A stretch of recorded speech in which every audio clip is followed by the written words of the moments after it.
Fala, meus queridos, meus amores e minhas amoras, mais uma aulinha começando.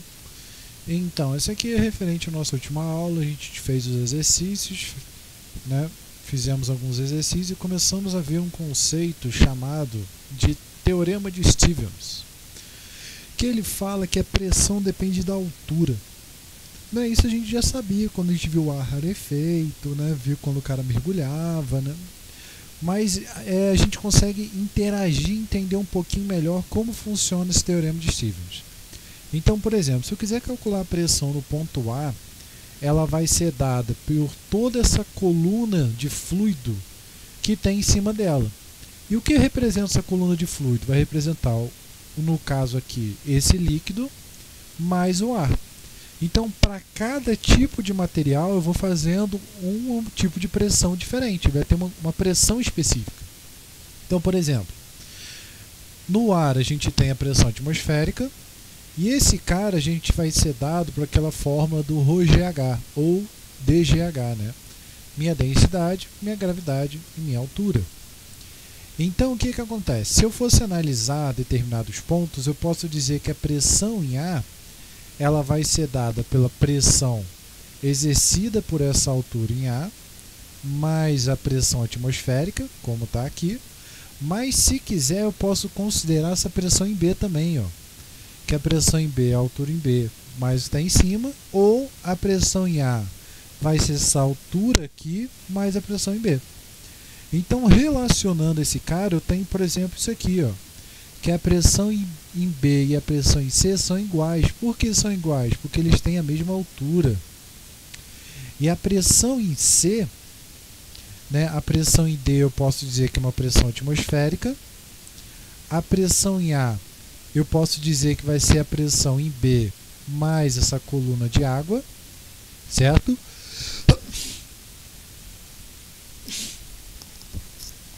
Olha o coronavírus. Eu tenho então que minha pressão em B ela vai ser exatamente essa pressão em A mais essa altura dessa coluna aqui. Ou, se eu quiser, eu posso já calcular esse cara e dizer que vai ser, na verdade, a pressão atmosférica mais essas duas colunas aqui, ó. Então, ela seria uma altura A, HA, mais HB mais HA. Posso dizer isso também. E aonde a gente vai utilizar isso? Aqui, ó, em tubos em U. Qualquer sistema que eu tenho, qualquer líquido que eu tenho, em que permita o fluido se locomover, né? A gente está falando de fluidos que têm uma baixa viscosidade, a tendência é que ele vai distribuir a pressão ao longo do líquido. E isso vai fazer com que a altura deles seja igual. Independente do tubo que eu tiver, a altura vai ser igual. Isso por quê? Porque a pressão é igual. A pressão nesses três pontos é igual. E aí o que eu consigo fazer? Analisando esse sistema aqui, eu coloco o álcool e um líquido desconhecido. Se eu quiser saber a densidade desse líquido desconhecido, eu posso pensar da seguinte forma. Em uma determinada altura, que é essa linha aqui, eu vou ter a mesma pressão, porque a pressão ela tem que ser igual para o mesmo líquido, tudo bem? Então, para o mesmo líquido. Então, eu posso dizer que a pressão nesse ponto vai ser o quê? Vai ser a pressão desse tubo mais a pressão atmosférica. A pressão desse tubo mais a pressão atmosférica. Como a pressão é igual, eu posso igualar esse cara e resolver. Aqui ele já acabou simplificando, cortando toda a atmosfera e tudo, mas a ideia é essa. Seguindo então, nós temos aqui outro exercício que a gente resolveu, né? E mais um exercício para a gente resolver agora. Então vamos lá. Deixa eu só dar uma endireitada nessa questão.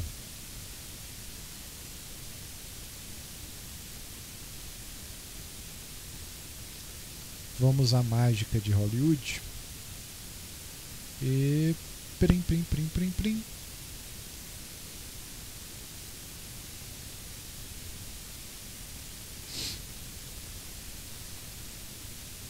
Então considere isso aqui, ó.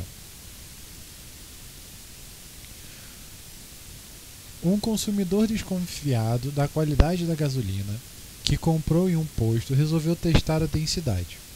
Em um sistema de vasos comunicantes, que é isso aqui, ó, porque eu tenho o vaso de um lado e o vaso do outro, tudo bem? Eles se comunicam. Contendo inicialmente água a uma densidade de 1, despejou certa quantidade de gasolina. Após o equilíbrio, o sistema adquiriu uma aparência abaixo representada. Determine a densidade da gasolina comprada. Então, a densidade da gasolina, a gente espera que seja uma densidade maior do que a densidade da água. Eu acho que é, né? Vamos ver aqui.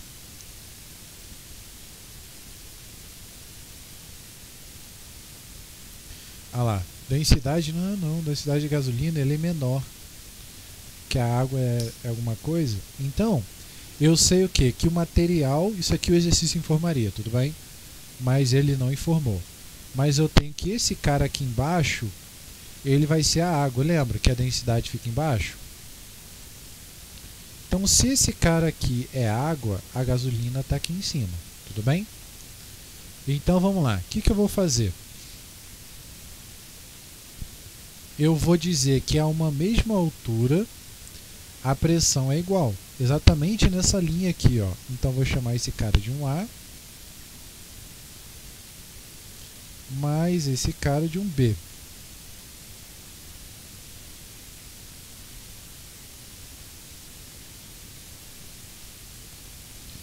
Então, vamos lá.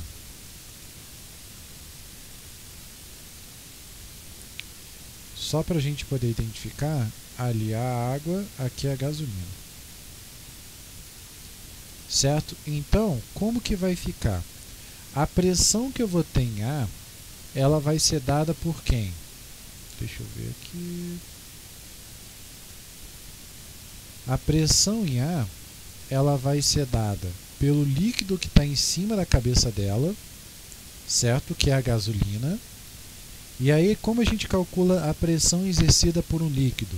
Ela vai ser a densidade, que é o nosso ρ, vezes a gravidade, vezes a altura, mais a pressão atmosférica. Já a pressão em B, ela vai ser dada por quem? Pela densidade, gravidade e altura, mais a pressão atmosférica, tudo bem? Só que aqui a gente tem que esses caras são diferentes. Ó. Esse aqui é da água, porque esse líquido é da água, então esse pedacinho é água. E esse aqui é a gasolina. Tudo bem? Então vamos substituir. Nesse caso, eu teria que botar no sistema internacional? Sim, teria que botar no sistema internacional. Então, densidade 1, isso aqui é 1 grama por centímetro cúbico, ou 1000 quilogramas por metro cúbico. Então, a gente teria que utilizar o 1000. Centímetros deveria estar em metro, tudo bem? Mas o que eu vou fazer aqui? Eu vou igualar as expressões. Então, eu posso manter a unidade porque eu vou estar trabalhando com 2 unidades iguais. Tudo bem? Então, esse é um caso excepcional. Então, vamos lá. Minha pressão, a densidade da gasolina é o que a gente quer descobrir. A gravidade é 10. A altura eu vou manter aqui como 10. Certo? Então, a minha pressão, ela vai ser 100 vezes a densidade de gasolina, mais pressão atmosférica. Densidade da água, ela vai valer 1. Gravidade vai valer 10. E a altura vai valer 8. Então, eu vou ter o seguinte. Como ele está na mesma altura, a pressão de A é igual à pressão de B. Se a pressão de A é igual à pressão de B, eu tenho que os valores se igualam. Então, repara que naquele exercício que a gente fez aqui, ó, o cara deixou densidade e altura, densidade e altura. Por que ele fez isso? Exatamente porque quando você iguala esse cara, você vai ter simplesmente que a gravidade ela vai estar dos dois lados e a densidade também vai estar dos dois lados, né? Desculpa, a pressão atmosférica também vai estar dos dois lados. Então, por isso que você pode acabar cortando. Então, vamos lá. Pressão em A, ela vai ser aqui, ó, 100 gasolina tal valor,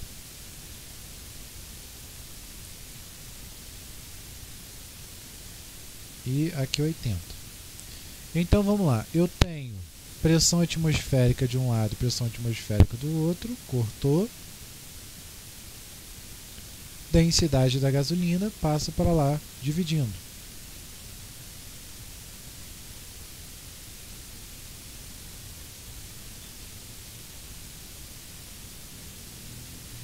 Então, 0,8. 0,8 Q. Isso aqui é uma pressão relativa, tá? Então, você só deixa assim. Porque isso aqui é a pressão em relação à pressão da água. O que é 0,8? É 0,8, ou seja, 80% da pressão da água. Entendeu? Ou seja, 80% da densidade, densidade da água. Por isso que esse cara não tem unidade de medida, você bota só como 0,8, nesse caso. Vamos para mais um? A figura representa um tubo em forma de U aberto em ambos os extremos, contendo dois líquidos, A e B, que não se misturam. Então, sendo dA e dB, respectivamente, as densidades dos líquidos, podemos afirmar que... Então, ele pede a relação entre dA e dB. Repara que aqui ele botou para a gente quem é quem. Então, agora aqui a gente consegue resolver. Então, vamos calcular como que vai ser essa pressão. Então, vamos lá. Pressão de A vai ser a densidade de A, né, do meu líquido A, vezes a gravidade, vezes a altura, mais a pressão atmosférica. Densidade do líquido A, ele chama de D, né? Então vamos substituir aqui, dA. Vai ser densidade, aqui é 10, gravidade também é 10. E mais pressão atmosférica. Então eu vou ter 100 vezes a densidade de A. Perfeitinho. Agora vamos calcular o outro.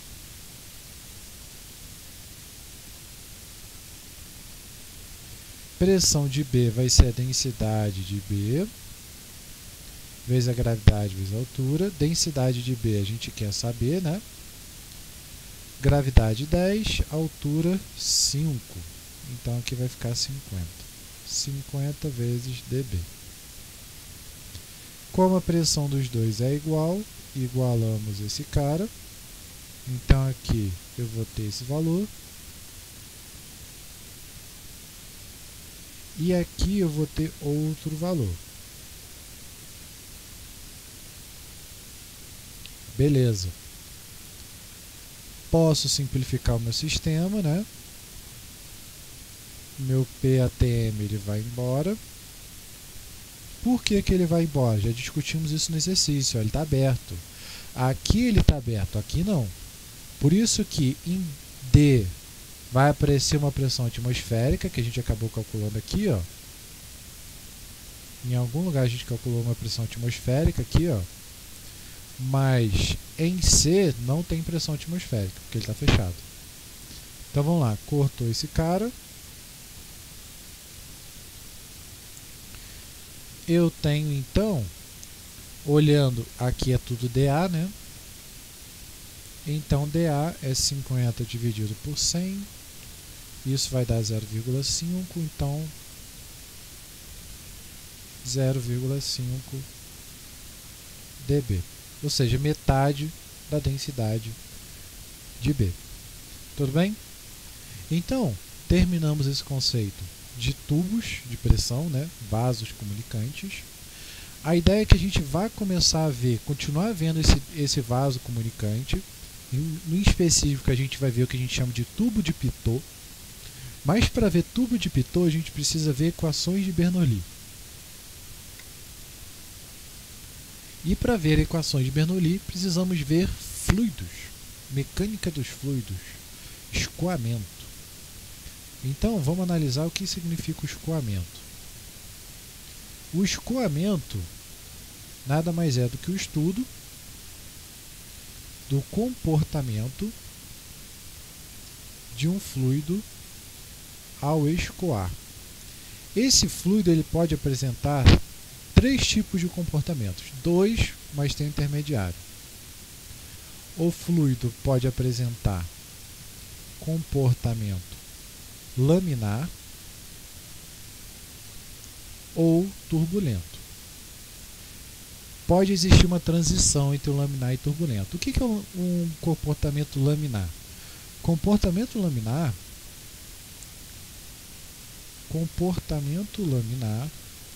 ocorre a baixas velocidades ou diâmetros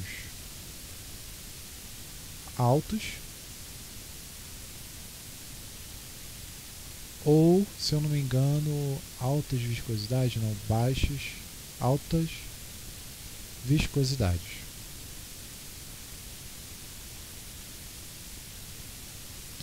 Em resumo, o comportamento laminar ele sempre ocorre quando eu tenho uma constante chamada número de Reynolds e ele é muito baixo. Mas isso a gente não vai ver não. Então o escoamento laminar é exatamente o escoamento que ele é assim, ó. Isso é um fluxo laminar, ou seja, laminar funciona como se fosse uma lâmina. Todo mundo está indo direitinho, está escoando, está levando a vida boa. Espera aí que tivemos problemas.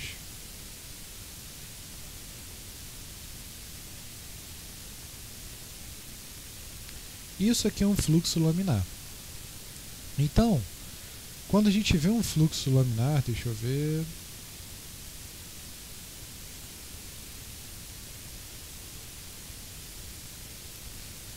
Um fluxo laminar geralmente é um fluxo simples de uma água, por exemplo.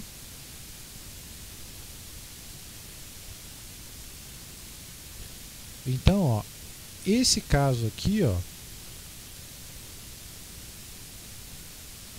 que eu não iria pegar, isso aqui é um fluxo laminar. Só que deixa eu ver se eu acho uma foto melhor, só que isso aqui é um vídeo.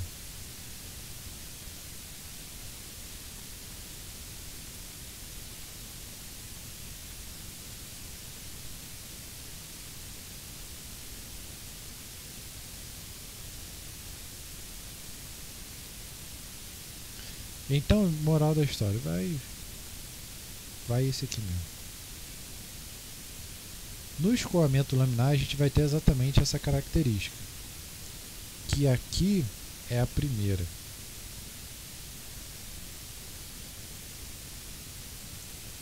Então repara que o líquido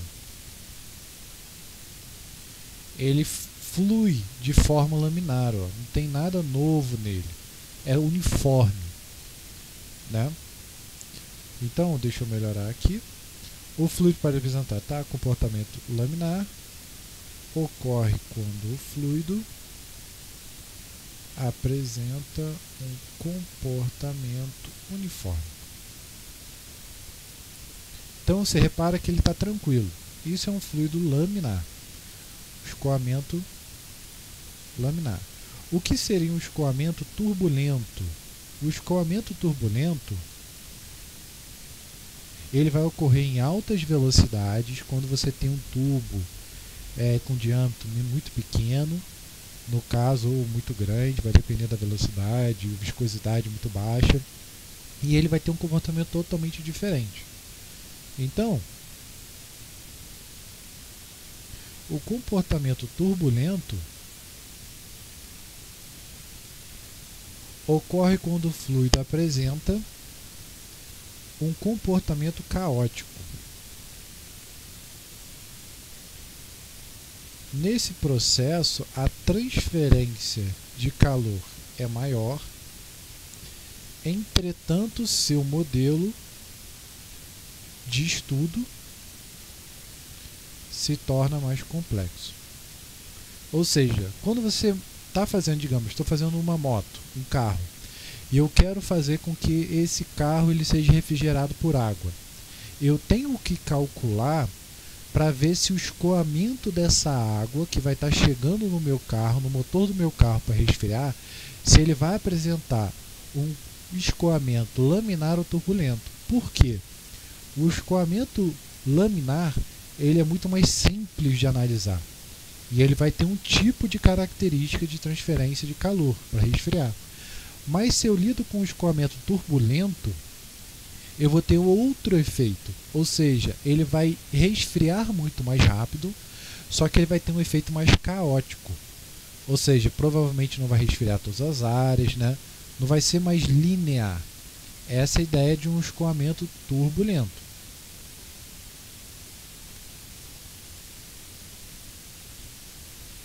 Então, olhe como funciona um escoamento turbulento.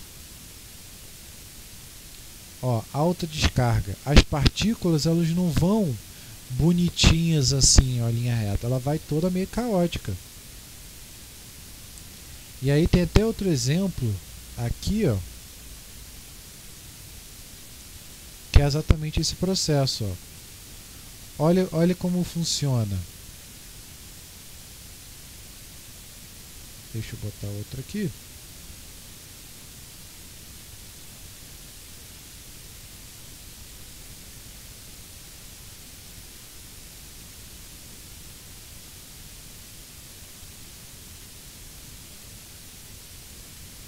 Olha que interessante esse escoamento. Eu tenho o escoamento totalmente laminar. Conforme eu vou aumentando a velocidade, provavelmente a velocidade ou a vazão dela, eu vou tornando esse cara mais turbulento. Ó. Então eu saio de um laminar, ele passa por um intermediário, né? Seria uma espécie de intermediário,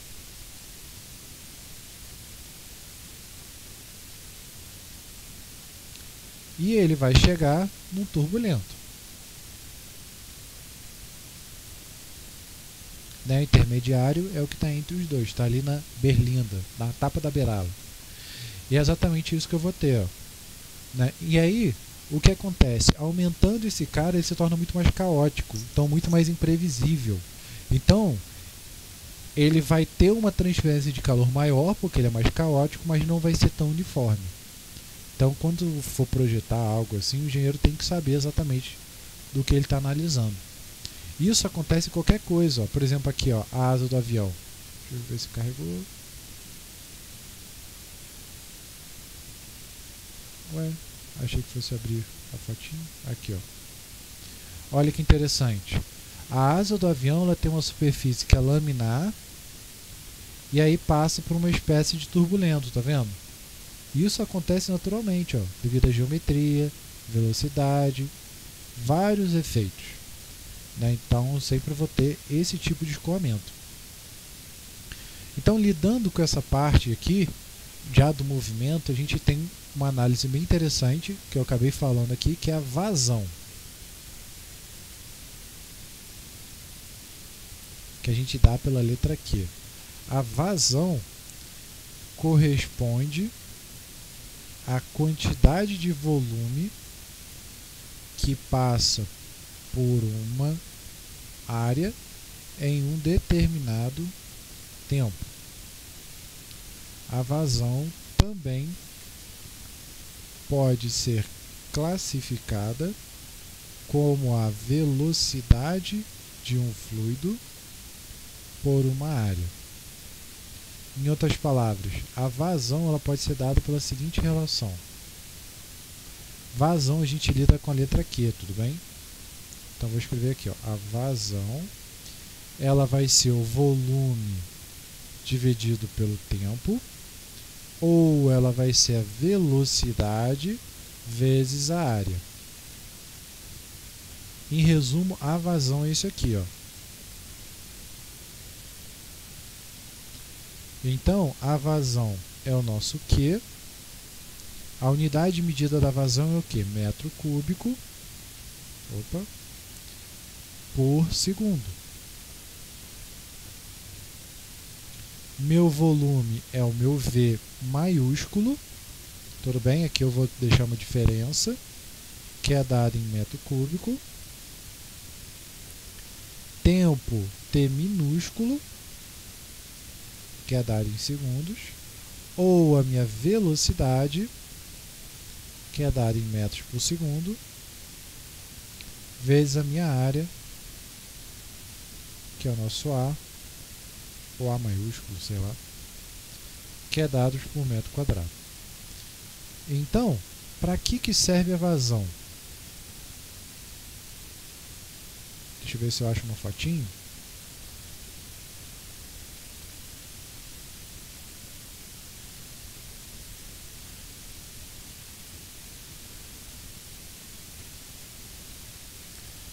Então imagina que é isso aqui, ó. Eu acho que a gente ia ver tubo de Pitot, mas acho que nem vai dar, hein?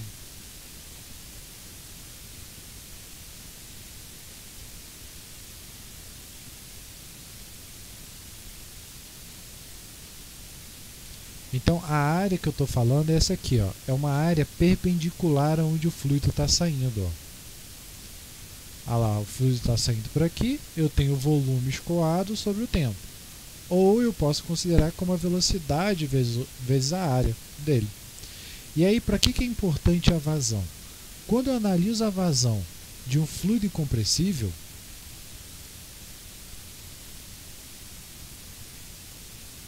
ou seja, a água, temos que a vazão é constante.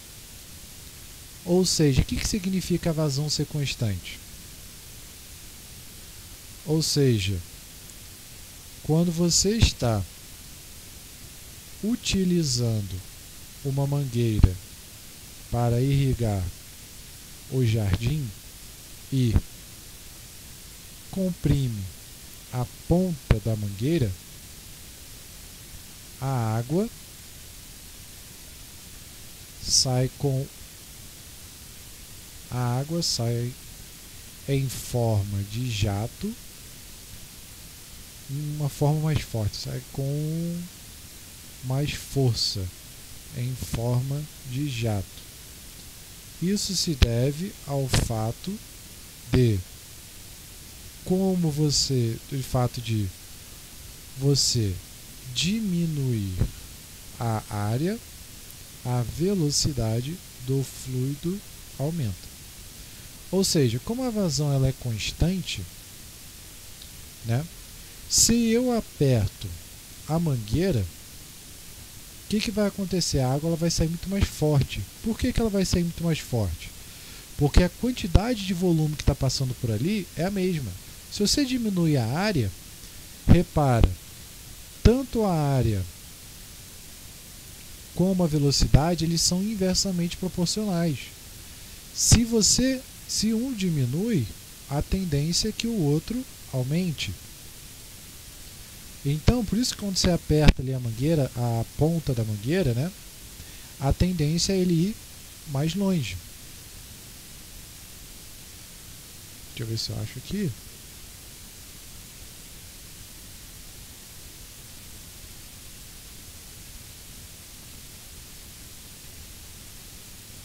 E essa vazão ela é muito importante quando a gente vai fazer vários testes. Eu acho que eu já cheguei a falar isso com vocês.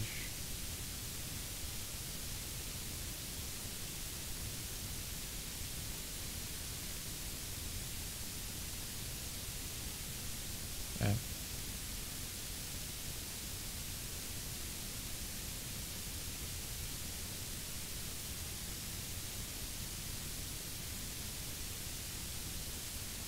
Então, aqui, ó. Quando você faz isso aqui, a água ela vai sair com jato, com muito mais pressão. Exatamente por quê? Porque como a vazão ela é a mesma, você está comprimindo ela.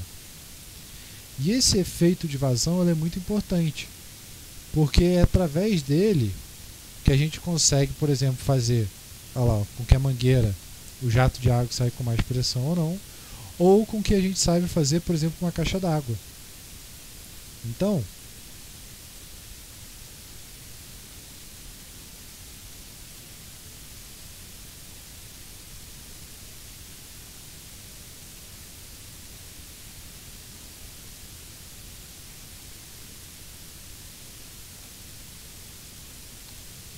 deixa eu ver se eu acho aqui.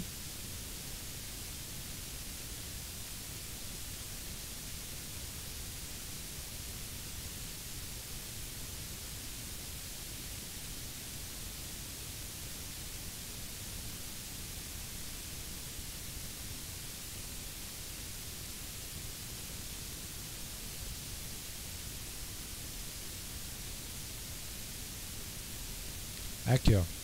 Como que eu sei, por exemplo, que minha caixa d'água ela está enchendo ou esvaziando? Então, para saber se uma caixa d'água enche ou esvazia, nós temos que saber se a vazão que entra é maior ou menor que a vazão que sai. Ou seja,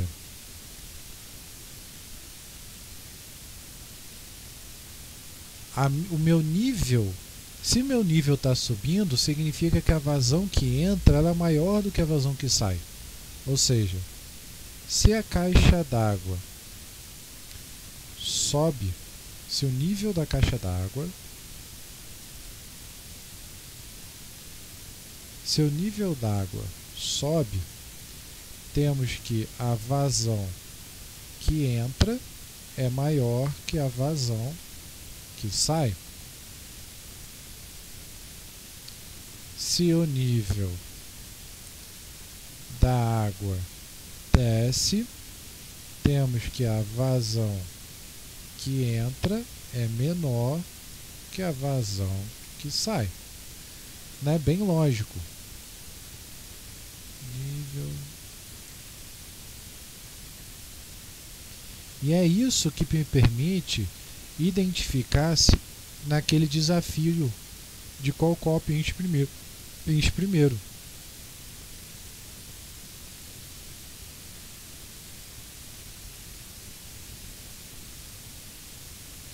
Ou seja, eu estou olhando para isso aqui. Qual recipiente vai encher primeiro? Literalmente eu não sei dizer. Eu não sei te dizer qual recipiente vai encher primeiro.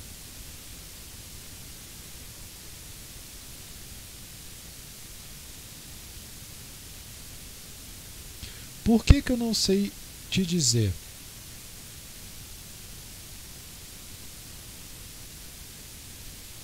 Ó, não tendo uma noção do recipiente, não tendo uma noção da vazão, não é possível saber qual recipiente enche primeiro. Pois se a vazão de entrada em um é maior que a vazão de saída de um, o copo 1 irá encher primeiro antes de encher os demais.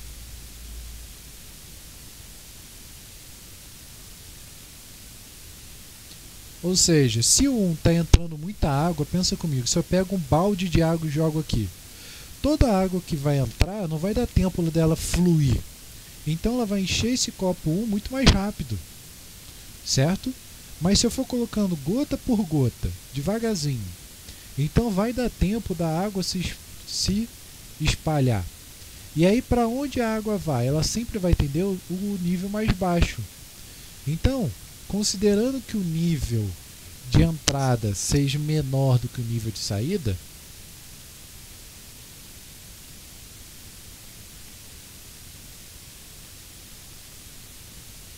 botar vazão de entrada, né? Considerando que a vazão de entrada é menor que a vazão de saída,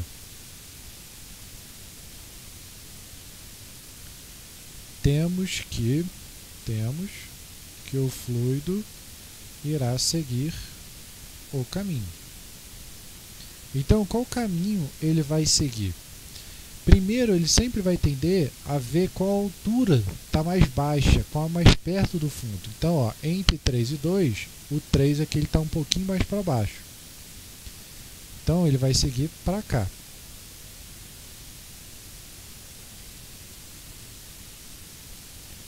Vou botar uma corzinha melhor, né? Então, ele vai vir para cá. Depois, o que vai acontecer? O 4 está mais baixo do que o 5. Então, eu vou ter esse cara para cá.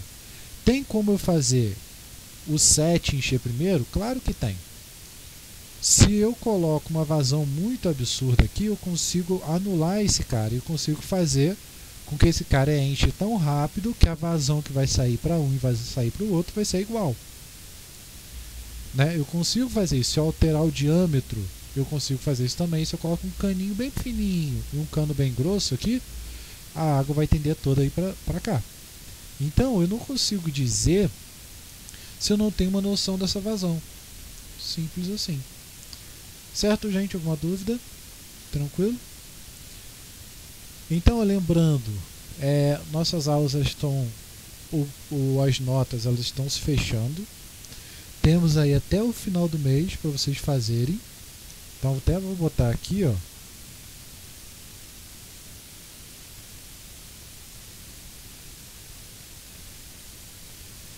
Todas as atividades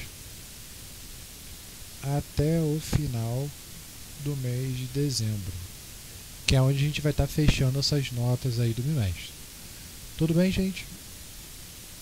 Então, até mais ver.